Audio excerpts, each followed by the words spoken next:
At least you get a chance to have your side of the story heard. You have not been charged with anything. The police have not charged with anything. It's only what they suspect, and you have a chance to get your side of the story. I told you, Bob, that the only thing bothers me in this whole thing is that they can honestly, it hurts me for them to honestly think that I can do something like that. That hurts me deep down inside. Okay, it hurts.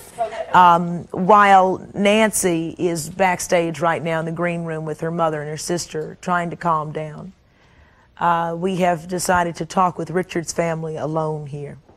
One of the things that Nancy keeps saying in her hysterics is, how could they think I could do this? I have never hurt anybody in my life. It hurts me that they think that I'm a murderer.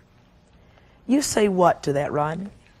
You know, I guess it's real easy for the crowd to get caught up into the fact that Nancy's crying and she's screaming. But let me show you what kind of person she was. Around, I guess, a couple of months before all this happened, she was driving on the freeway, and I guess someone cut her off. And she followed this person, waving a pistol at them, broke their windows out after it all happened. I mean, what kind of person is this? You know, is this the kind of person that couldn't shoot somebody? You know, her mother's going to sit here and make it seem like she's the kind of person who couldn't do anything like this. She's a nice girl next door. But I had a bird's eye view of all this, and it's just not the case. You know, it's just the one thing I want to bring up to the audience is that's just not the case. Albert, you are Richard's uncle. Yes, Ro, I'm Richard's uncle, and let me tell you, I knew Richard from birth, baptism, school, his Marine service, and to his death. When his dad passed away, and down to those years, I was more or less an uncle and a dad to all of the children. What kind of man was Richard? Richard was a giver, very humorous, just kind-hearted, overly kind. And I don't want to give you the impression he was an angel, because I was not holding Richard's hand every day of his life. But he was grown. He was 30 years old, but I've never known him to be in trouble. I used to pick Richard up and take him to Sunday school. Richard sat on these laps as these did, sat on this lap. Did he ever have a point in his life where he even mentioned he might take his own life or anything like that? Rolonda, I was talking a little bit earlier about what we've gone through in the last 2 years. We've dealt with grief. We've dealt with death. There is no way, I have absolutely no doubt in my mind, there is no way Ricky would do that to the rest of us by taking his life away. Yeah. Richard had such a life in school to the faculty. If you went there today and asked who was Richard Lewis, they would tell you that he was one of the kindest person to come out of the school system. Not only that, his friends at work, I mean, he was well loved.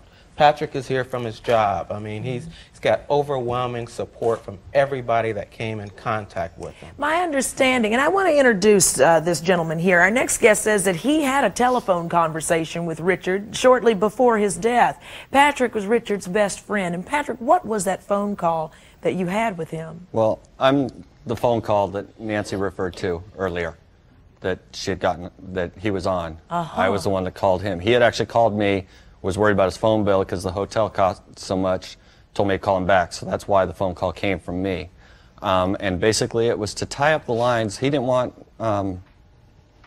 there's some people that she kept in contact with that he didn't really like her keeping in contact with. So he was going to hold up the line. So he called me, and he had left work earlier that day, and he wanted to let me know that everything was cool, and basically talked everything under the sun. Did it sound like a man who was about to commit suicide? Number one, if a guy was going to commit suicide, he's not going to be worried about his phone bill. You know, that's number one case right there. No, it was the normal conversations that we've had for a year. I worked beside him. We're in the same cubicle area. We're for customer service. Same kind of conversations. The voice was all normal. I repeatedly asked him, are we just tying up the line, or is there something wrong? No, everything's cool. It didn't sound like anything was wrong. No. Did you ever fear for Richard in any way? When he mentioned the fact that she carried a gun, I was like, what are you in a relationship with somebody that carries a gun, and why is she carrying it in the first place? We'll be right back in a minute.